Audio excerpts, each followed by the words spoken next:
السلام عليكم ورحمة الله وبركاته. وردفتوتا نسرات وبكم فيانا جايكي سنجرتو أبوليين الحمد لله رب العالمين أنا فيانا جايكي يا قلت ربي. شوفوا يا جماعة والله جيتشو لفيديو مجامزن بالجدام سنة كايدول لين تيك توكي كان الرؤوف هرن وقولنا كيف فدو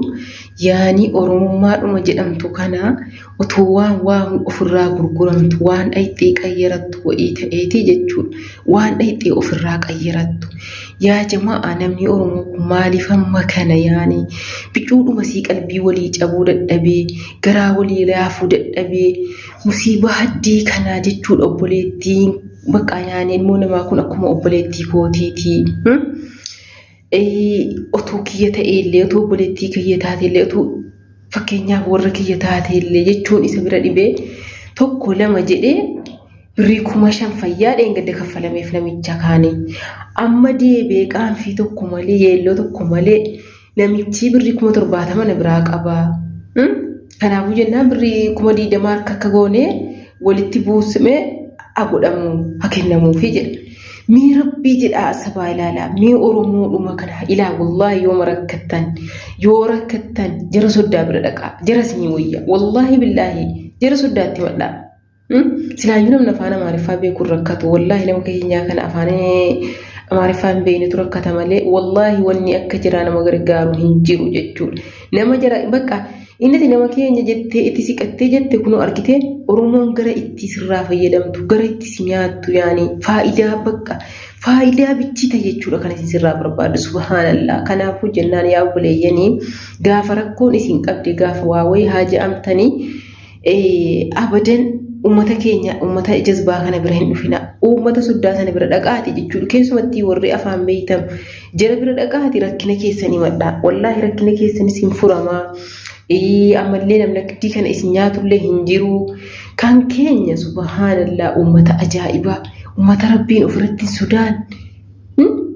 mii rabbii jedhaati araba kamtu jechuudha Itoophiyaa kaddamamaa madoo madaraatii sanuu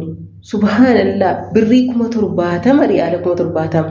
namni kun hata uyyu yoo sabiyyuu bicuma seenso wama namni rafa'am wama namni amanu yani ma oromo miskina yookiin walitti rajaaftee kenniti yani oromoon hin kenniti animmoo kana keessa fayyadamaa jedhee jechuudha afaan guuttate yeroo inni akka jedhu wallahi waan qalbii nama cabsu mucaa addii sana rakkattee jette sana keessaa sana jechuudha sababa isiitiin nyaachuu jedhee jecha kana fayyadame mii rabbii dhaati biyya eessaatiyyee aramni birrii kuma torbaatama seenee kennu birrii kuma torbaatama dhiisii jechuudha birrii kuma 10 siif hin kennu kuma 5 siif hin kennu rattiba kan kee kaati dafqitee hojjette haqa kan keeyyuu jechuudha falaalol isaan sii kennuu jira hin argine amma mucaa dhiyoo kana mucaa tokko wayii timaatimii kana katti haadha sii cira yaani maaliifi jennaani bu'aa timaatimii kana kan inni ciru sababa dafqa isaa aramni dhowwatteedhaaf yaani waan inni hojjete akkasitti madaraa kana waan hunda godhee fi kana aramni akka isaa dhowwatanii jennaa jechuudha aariidhaan akka sanatti timaatimii sana jiru ija keessanii hin argine namni hin argine yoo jiraattan kan keeyyuu jechuudha araboonni sii kennaa hin jiran kaati dafqitii bira hojjetteeyyuu saniyyuu kuma 5 biraa qaban jenni boo mushkila yaani fakkeenyaaf birrii jeelama bira hojjedhee haasoo bukaa akkaatti yookiin hin fa'amna jeelama bira hojjedhee jeesadi bira hojjedhee ayyee achi ba'ee birrii sana biraa qaba arabichi birrii kan koo sana na dhowwate birrii kuma 5 otuu jedhee yookiin hin dhageessa jechuudha kana afaan guuttatee yaa jamaa birrii kuma 70 jechuu aramni habiibti wallahi obboleeyyan gara haadha tokko baanii birrii kuma 70 kennan bar nu caalaa jechuudha nu kaddaamaa rakkattuu kana jechuudha kan jara hojjetu wayyaa bar qalbiin jara wallahi dhugaa rabbii dubbachuuf maaliif jennaanii jarriniif nu adda yaani amma nu fakkeenyaaf waan arganne waan tokko ijaarrachuu minaaminii waan akkasii miti jarri waan bashannananii maal jedhanii barane jennaan birriin jara arabaa hin mayyuu hin ga'u wallahi midaamee keessa ilaalaa mee arabootoo bira jirtanu ilaalaa birriin jiran ga'u birriin subhanallah jara arabaa hin ga'u jechuudha yoo akkam birrii qabaatan jirri birrii kana alhamdulillah rabbil alamin jedhan injoorani malee maaliif jennaan ummata saafaree bashannanee waan gaarii nyaatee bakka gaarii dhaabbatee bare yaani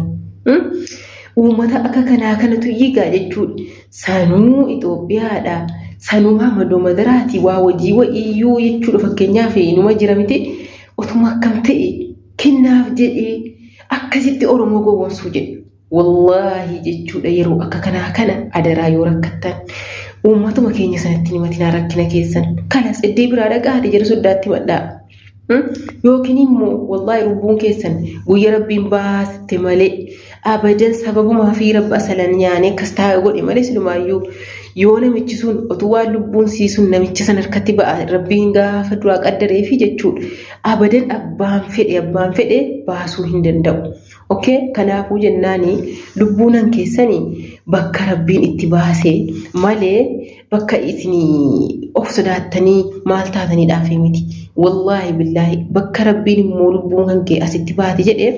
abbumti fedhellee yoo waan fedhe godhamellee hinuma baate jechuudha. Kanaafuu jennaan yoo rakkattan yaa tawakkaltu alallaa jedhaati jechuudha iddee sanatti yookiin du'a filadhaa. Uummanni keenya akka kana nama nyaachuurra du'a nu baduu wayyaa. Jarana hin qaanfatu qaanfii tokko malee subhaana rabbii birii 70 himachuu moo mii kana caalaa wanni qalbii nama cabsu maanni kana caalaa wanni ijoollumti jara soddaa kun gaafa kana nu dhagaanu maannuun jedhani mimi wallahi mii asabaalala kanaafuu jennaan uummata musiibaa kana jechuudha.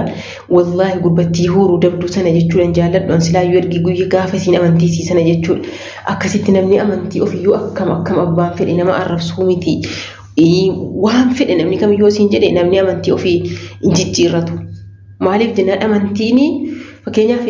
kamiyyuu namni kamiyyuu jechuudha nama musliimaas haa ta'u nama kiristaanaas haa ta'u amantiin kan kee ati amantii kee rabbiif si qofa jechuudha. Nama tokko jettee yookiin aalii keetiin walloltee yookiin hiriyaa keetiin walloltee nama miidiyaati jettee ka kiristaanaas ta'e ka namaa wallolee gara musliimaa dhufu ka musliimaas ta'e ka ijoollee kanaa wallolee jecha miidiyaati jedhee bakka ani kiristaana ta'e ani musliima ta'e ijoollee jecha dadhabee jecha kanarraa mannaa jedhu kuni namni akkasii silaayyuu jechuudha nama hin yaanne jechuudha. Kanaafuu jennaan wallaahi mucaa sana maa arfu waan ta'e hin beeku an takka isani booda kana bakka ijoolleen kun jalala yaayyaate jettu inuma jaalladhu nama amantii ofitti qoosuun jaalladhu wallaahi laazim kiristaanas haa ta'u musliimas haa ta'u abbaa fedhee ta'u jechuudha. Kanaafuu jennaani mucaan kun silaayyuu mucaa jazbaadha. Dabalatee inni kana jedhee Oromoo kana gowwoomsuu jedhee yaa jamaa warri 5,000 himate okay. Saddagna 3,000 jedhee ammas yoo fedhe yaani moo mushkila afaan guuttatee birrii 70,000 arabni birrii 70,000 na biraa qabdi oguu jedhu mee kana caalaa maanni. Kanaafuu jennaan yaa subhaanallah rabbiin isa haqa jeelchuu uummanni keenya kun subhaanallah ijoo maaf akka kanatti akka namaa kanaaf cinqamaa. Ana waan gaafii natti ta'u ka biyya jiruus ta'ee ka biyya namaas ta'ee gara wayii argannaan balbala wayii argannaan sababa wayii argannaan suma miidhuuf suma nyaachuuf bakka wanni jarfii ganu maali sababni jira maali rakkoon jira subhaana rabbii. Wallahi ummata Itoophiyaa moo inna lillahi wa inna ilaihi raaji'uun rabbiin jira haqa jeelchuu inshallah wallahi nama haqqi namaa nyaachuuf akkatti cinqamu kana abbaa fedhe maan taane maa obboleessa kiyyan taane jechuudha. Rabbiin zaquun jira nyaachisu khayr inshallah wallahi keessumatti maa bare Oromoon kunis jedhu fakkeenyaaf inni kan hin abdate amma fakkeenyaaf yaani hin dhagaama miti Oromoo miskiina yaani yeroo hunda wanta jedhame hayyee taate moo mushkila hin goona hin gargaarra jedhanii kennu miti. Kanaaf yeroo hin didanu yoon akka jedhee dirqama birrii amma kana fuuchuu qaba akka jedhee goyyomsee fuuchuu qaba jedheeti jechuudha. Hayyee eenyuun kan gowwoomfan wayitanii kaddaamaadhuma jechuudha. Ijoollee kaddaama miskiina mana arabaa jirtu kanatu qalbiin cimnaan hayyaan birrii mana kennaan birrii akka mana kenna jettee akkasitti walitti funaaname jechuudha. Kun immoo satteedhee ittiin nyaata nyaachuuf gaarii haala 70,000 silaansaa. Mii kana caalaa wanni qalbii isin cabsu mii kana caalaa wanni namummaadhuma kan kee jechuudha. Ofumayyuu si jibbisiisu yoo jiraate wallahi maadire mii kana caalaa uummata hattuu wajjin maqaan nu bade wallahi uummanni Oromoo jedhamtu jechuudha. Fayyaansii hattuu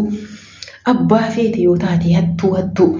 akka argannaan gara argannaan akkatti si nyaattu argannaan uummata rabbiin hin sodaanne uummata akiraa ofii hin beekne uummata bormaaltu na eeggata jechuu hin beekne subhaanallah akkas yaa obboleeyyanii rabbiin isin eegu bakka jirtanutti rabbii gaditti immoo isinillee ofii gaafa waan tokko isin rakkisu jechuudha nama waa itti mattanu nama rakkina keessan itti mattanu ilaaladhaa nama birrii keessan itti kennattanu ilaaladhaa zimmeettanii birrii keessan asiif achi facaaftanii kaatanii booda nama hin komatinaa wallahi yeroo ammaa kana waa tokko namni tokko jechuudha gara ittiin namarraa fayyadamu gara ittiin nama nyaatu barbaadachuu malee namni namaaf cinqamaa namni kun rabbiin sodaa sin dhiise namni jechuudha namaaf cinqamu maali rabbiin sodaa rabbiin kun maal naan jedha dukkana qabriitu na eeggataa guyyaa qiyaamaatu na eeggataa jechuu of irraafateera waan ta'e jennaani ofii keessanii of hin dagatinaa ofii keessanii birrii keessanii guduunfadhaa gaafa waa wayii rakkattan gaafa waa wayii sin dhibe yaani nama itti mattanu nama gaarii ta'uu qabu ammallee moo dura buutaniis immoo wanni isin beeku qabdan wanti tokko gaafa ta'uu jedhu yaani siif gala dura bu'iitii maladhu dura bu'ii of yaanii of hin dagatinaa jechuudha akkas yaa obboleeyyanii rabbiin itti jirtanutti isin eegu silas wanti rakkatee inuu ta'u ijoolluma kaddaama miskiina kana isa jarrakka kanatti subhaanallah bismillahirrahmanirrahiim kana yaa jamaa qaanfii tokko malee birrii 70 himachuu dhufe bar namichi hurdamaa godhee jallisee bismillahirrahmanirrahiim